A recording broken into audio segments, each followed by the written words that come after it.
That's a question 68 of the tutorial book.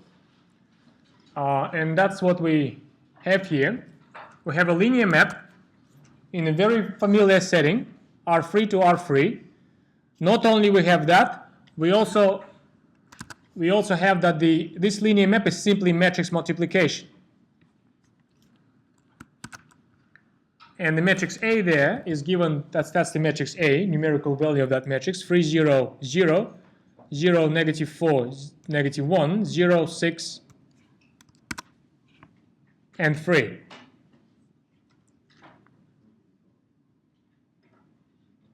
Now, the mapping is already matrix multiplication mapping. So basically this matrix A, it is the matrix of my T with respect to the standard basis. I don't have any symbol for the standard basis, so I will use this abbreviation, ST.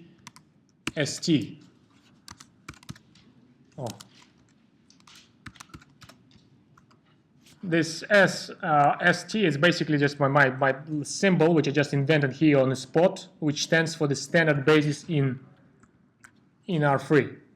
So we do already know the matrix of my T with respect to the standard basis. Now the question itself asks to find the matrix of this T with respect to another basis, this basis. The basis B, which consists of 3 vectors, 0, negative 1, 6, 0, negative 1, 1, and 1, 0, and 0.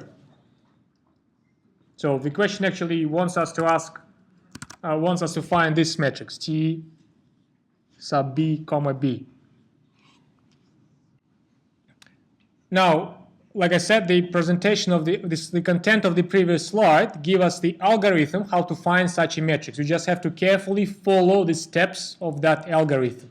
So what does it say? It says this. First, we compute the action of my T on each individual element of this basis. Well, I put here T of V1. I meant to say that V1 will be the abbreviation or name of the first vector. So keep this in mind. If I compute T of V1, that's my V1. If I do matrix multiplication, that's my matrix. That's the V1. That will make the first dot product, it's 0. Second dot product is negative 4 times negative 1, it's 4. And negative 1 times 6, it's negative 6, it's negative 2. And the last element will be 6 times negative 1, negative 6, and plus 18, so it's plus 12. Here's my value for the T on V1. So this is my vector V1, this is a vector V2, this is a vector V3. Now I compute T on V2. Here's my computation. The dot product of the first line and the first in the column here, it's 0. Second element is here negative 4 and negative 1, it's plus 4, and negative 1 and 1, it's minus 1, so it's a 3. And 6 times negative 1, negative 6, 3 times 1, it is negative 3. Here's my element. Here's the result of action of T on V2. T of V3, that will make it, look at this. First component is 3, right, dot product of this vector and this vector.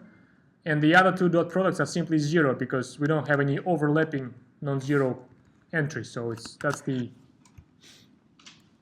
result of action of T on each of these V1, V2, and V3. Now, if it was this matrix, if we need to find this matrix T with the basis in domain B, but basis in the codomain standard way basis, you see, if you needed this matrix, it might be a question where you need such a matrix.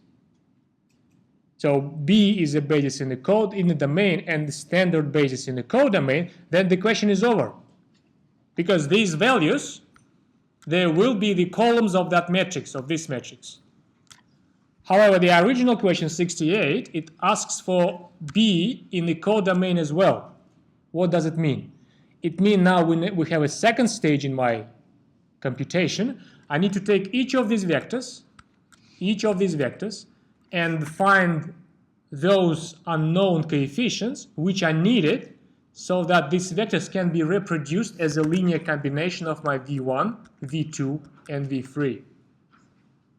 And we need 3 sets of those coefficients. One set which works for this vector, one set which works for this vector, and the third set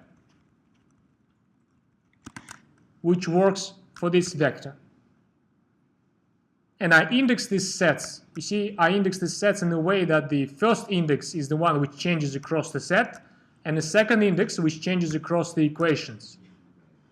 I chose this way of indexing because the presentation of the previous slide said to us, we proved it there, that when we find these unknowns, all of these 9 unknowns, when we find them, they will be taken as columns, and that will be the metrics we're actually looking for. That's why I index them in such a way.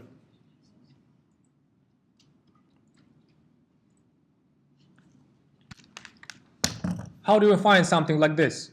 Each of these equations individually, basically if you think of this A11, A21, A31 as unknown, it's a system of linear equations, 3 equations, 3 unknowns, right? We all know how to solve this system of linear equations. We have to extract the augmented matrix and do row echelon form for that matrix. Here's my augmented matrix for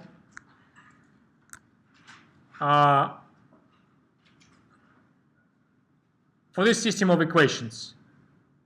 Even though I made a typo with that, now I see that. Here's my augmented matrix. Do you see the typo?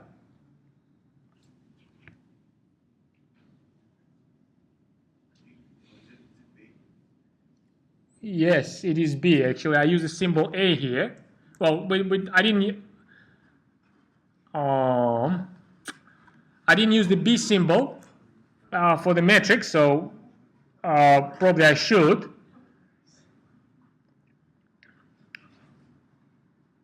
Yes. So let me just fix that. It will be B here. Augmented matrix for this system will be this augmented matrix. And augmented matrix for this system, it will be this augmented matrix again with the fix for the typo. B here, even though I use the symbol B, I mean, right now my writing is not exactly formal because I use the symbol B for the set of vectors, for the basis, whereas in this position, B means the matrix composed of these vectors as columns.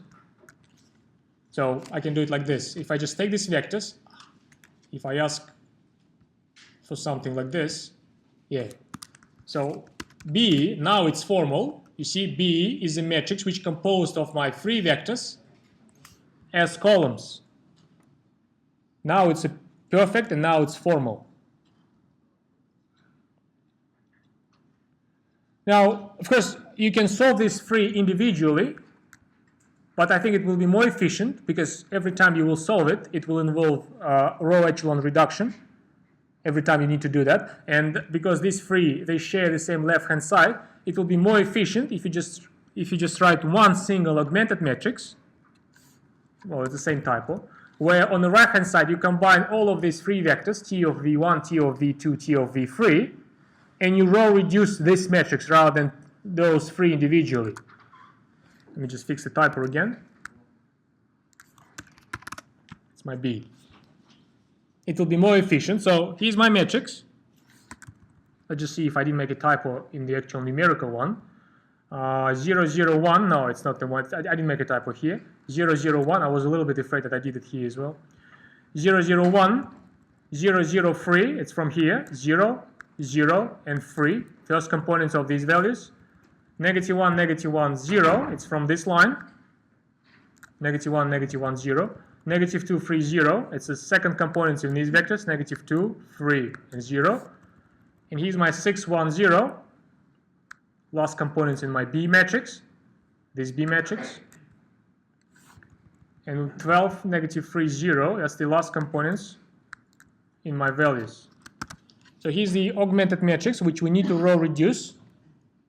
Again, I don't do it by hand, and if you're not going to do it by hand when you verify my computations, I'm totally fine with this, as long as you can do it at least once when you do your exams. And I can control you on that one.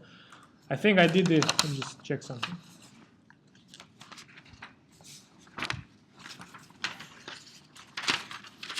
Yeah, I need to bring this up a little bit. So I took this to the actually reduced row echelon form, not just row echelon form, but reduced row echelon form. And that's what the system gave me. It gave me this matrix: 1, 0, 0, 2, 0, 2, 0, 1, 0, 0, negative 3, 0, and 0, 0, 1, 0, 0, 3. In fact, this one is quite expectable for the reduced row echelon form, because if you have a matrix with a 3 linearly independent columns, 3 times 3 matrix with a 3 linearly independent columns, when you take this to the reduced row echelon form, the result will always be identity matrix. There's no any exception. If you come up with something else, you did something wrong with the computations. And that's what the system gave me. So this first column, it will be exactly the solution to the first augmented system. So it will be these coefficients we are looking for. Second column here will be the solution to the second system. And the last column here, it will be the solution to this system. And I need to take these solutions as columns of my matrix we're looking for, this matrix. They are already as columns, actually. So as a matter of fact, this is my matrix. As a matter of fact, the TBB is exactly this matrix on the right-hand side we have come up with.